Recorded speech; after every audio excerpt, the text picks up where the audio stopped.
मिनश्शैतानिर्रजीम बिस्मिल्लाहिर्रहमानिर्रहीम। अस्सलामुअलैकुम वरहमतुल्लाहि वबरकातुहू। अल्लाह पाक ने 5 नमाज़ां फ़र्ज़ कीतियां और नमाज अल्लाह पाक दी बारगाह दे विच उही कबूल होनी आ किहड़ी आप सल्लल्लाहु अलैहि वसल्लम दे हुक्म दे मुताबिक अदा कीती जाए। नबी करीम सल्लल्लाहु अलैहि वसल्लम ने फरमाया कि ऐसे नमाज पढ़ो जैसे मुझे पढ़ते हुए देखते हो। और दूसरी जगह पे नबी करीम सल्लल्लाहु अलैहि वसल्लम ने फरमाया कि नमाज मेरी अखां दी ठंडक आ। और तीसरी जगह पे आप सल्लल्लाहु अलैहि वसल्लम ने फरमाया कि मुसलमान और काफर दे दरमियान नमाज दा कि क़यामत वाले दिन इन्हां दियां नमाज़ां इन्हां दे मूँह ते मारतियां जाणगियां और इन्हां दियां नमाज़ां कबूल नहीं होणगियां। और कुछ लोग साडे जैसे भी मौजूद आ किहड़े नमाज दे विच जानवरां जैसी हरकत करदे आ, मगर इन्हां नूं मालूम नहीं कि इन्हां दियां नमाज़ां ज़ाया हो रहीआं वा। मैं अज दी वीडियो दे विच इसे गल ते रोशनी डालांगा और घर च बैठियां नहायत ही एहतराम अपनियां मावां भैणां नूं और अपने वीरां भरा ये कुछ गलतियां किहड़ियां असीं नमाज च करदे हां, अल्लाह पाक सानूं माफ़ फरमाए, वो मैं दसांगा। और 5 ऐसे जानवरां दा नाम लैके मैं दसांगा तुहानूं कि किन्हां दा जिक्र नबी करीम सल्लल्लाहु अलैहि वसल्लम ने कीता और मना फरमाया अपने ऐसियां हरकतां करन तो। और इस तो इलावा नबी करीम सल्लल्लाहु अलैहि वसल्लम ने फरमाया कि अगर तुसी नमाज दे विच ये काम करोगे तो अल्लाह पाक उस वक्त तुहाडा चेहरा गधे वर्गा बना देगा। एक इमाम साहब फरमाउंदे आ कि मैं किसी काम दे नाल दूसरे शहर चला गया, उत्थे दी जामिया मस्जिद दे विच नमाज पढ़न दा इतफाक होया ते मैं देखा कि उत्थे एक आदमी हर वक्त अपना मूँह छुपा के रखदा सी।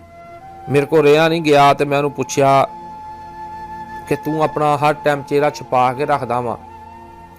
वो कहन लगा कि मेरे को नमाज दे विच एक गलती हो गई सी, इस गलती की वजह नाल अल्लाह पाक ने मेरा चेहरा गधे वर्गा बनाता, इसलिए मैं अपना हर वक्त मूँह छुपा के रखदा वां कि लोग मेरे तो नफरत ना खान।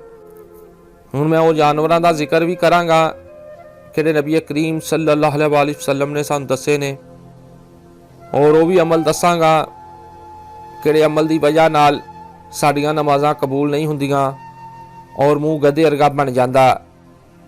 मेरी वीडियो गौर नाल सुनियो, सुनने तो बाद साडी इस वीडियो नूं लाइक भी करियो और अगे लोगों नाल शेयर भी करियो, जिन्हां नूं नहीं पता उन्हां लोगों नूं भी पता लग जे नमाज दियां कुछ छोटियां छोटियां गलतियां दा। इसलिए कि नबी करीम सल्लल्लाहु अलैहि वसल्लम ने फरमाया कि अल्लाह पाक उस बंदे दे चेहरे नूं हमेशा शादाब रखे जिहड़ा मेरे तो कोई गल सुने और उन्होंने उस तरह अगे पहुँचा दे।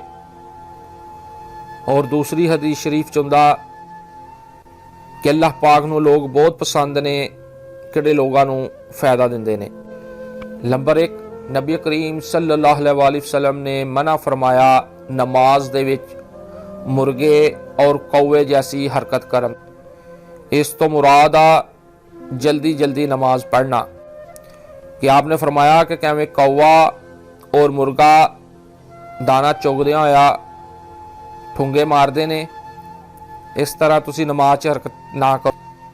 मिसाल तौर पर एक बंदा असर की नमाज पढ़ना चाहता और अजे अपने ज़हन च सोच रहा कि अजे सूरज उत्ते ही आ, अजे टाइम है असर की नमाज पढ़ लेने नमाज, कोई गल नहीं पढ़ लेने, और सूरज गरूब होने दे नज़दीक आ जाता और उस वक़्त वो जल्दी जल्दी अपनी नमाज मुकम्मल करना चाहता।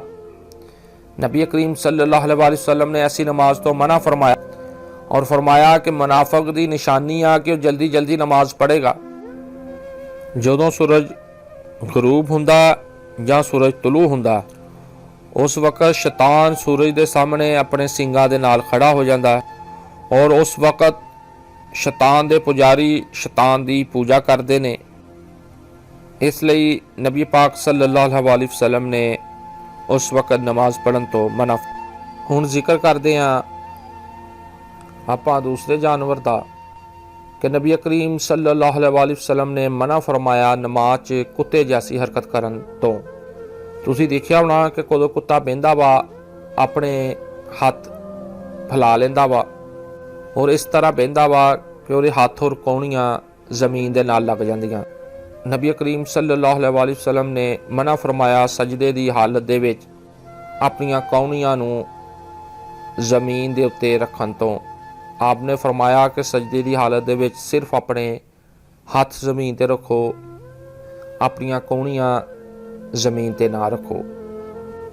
और तीसरे जानवर का आपने जिक्र फरमाया नबी करीम सल्लल्लाहु अलैहि वसल्लम ने मना फरमाया नमाज दे विच लूंबड़ी जैसी हरकत करन तो। जिस तरह लूंबड़ी कदी इधर देखदी आ, कदी उधर देखदी आ, कदी उपर मुँह करके आसमान की तरफ देखदी आ, इस तरह कई बीबियां भैणां जां साडे वीर नमाज अदा करते हैं और इधर उधर देखते रहते हैं कि कौन आ रहा और कौन जा रहा। आपने फरमाया क्या इन्हां लोगों को खुदा का खौफ नहीं हुंदा किहड़े नमाज दे विच इधर उधर जां आसमान की तरफ देखते हैं कि अगर अल्लाह पाक इन्हां दी अखां दी बनाई छीन लवे तो लोग की करनगे। और नबी करीम सल्लल्लाहु अलैहि वसल्लम ने मना फरमाया कि कोई आदमी मस्जिद च अपने लिए जगह मुकर्रर ना करे कि मैं सिर्फ इस जगह ही नमाज पढ़नी आ, ये मेरी जगह वा, ये जगह मैं मल लई आ, हुण मेरी इस जगह ते ना कोई बैठे और ना कोई नमाज पढ़े। आपने फरमाया कि ऊँट की तरह मस्जिद दे विच अपने लिए जगह मुकर्रर ना करो। और नबी करीम सल्लल्लाहु अलैहि वसल्लम ने मना फरमाया ऐसा करन तो जिस तरह घोड़े अपनी दुम हिलाउंदे ने। आपने फरमाया इस तरह अपने हथ ना हिलाओ नमाज की हालत दे विच। कदों तुसीं सलाम फेरदे हो सिर्फ अपना चेहरा ही हिलाओ, अपने हथ ना हिलाओ और नमाज दे विच सकून करो। हुण असीं हुन्ने आ नमाज उस गलती की तरफ किहड़ी गलती करन दे नाल फौरन आसमान दे उत्तों अजाब उतरदा है। इस गलती दे नाल अल्लाह पाक उस टाइम इंसान का चेहरा गधे का बना दिंदे ने। किहड़ा बंदा इमाम साहब तो पहलों सजदे दे विचों सर उठाउंदा पूरा चेहरा गधे वर्गा बन जाता। नबी करीम सल्लल्लाहु अलैहि वसल्लम ने फरमाया इन्हां लोगों को खुदा का खौफ नहीं हुंदा कि वह इमाम तो पहलों ही सजदे तो सर उठा लेंदे ने। अल्लाह पाक इन्हां दी शक्ल गधे वर्गी बना देगा कि इमाम साहब अजे पूरी तरह अल्लाह अकबर भी नहीं कहते, इमाम साहब अजे सजदे दे विच हुंदे ने ते कई लोग सजदे तो सिर उठा भी लेंदे ने और बैठ जाते हैं। किहड़े बंदे ऐसी हरकत करते हैं वो लोग नबी करीम सल्लल्लाहु अलैहि वसल्लम दी हदीस मुबारक सुन लैन कि आप सल्लल्लाहु अलैहि वसल्लम ने फरमाया कि नमाज की हालत दे विच इमाम साहब दे सजदे तो सर उठाउण तो पहलों अपना सर उठा लेगा, अल्लाह पाक पूरा चेहरा बिगाड़ देंगे, पूरा चेहरा गधे जैसा कर देंगे। अल्लाह पाक सानू माफ़ फरमाए, साडियां नमाज़ां दुरुस्त कर दे और साडियां नमाज़ां नू कबूल फरमाए। आमीन। अस्सलामु अलैकुम वरहमतुल्लाहि वबरकातुहू।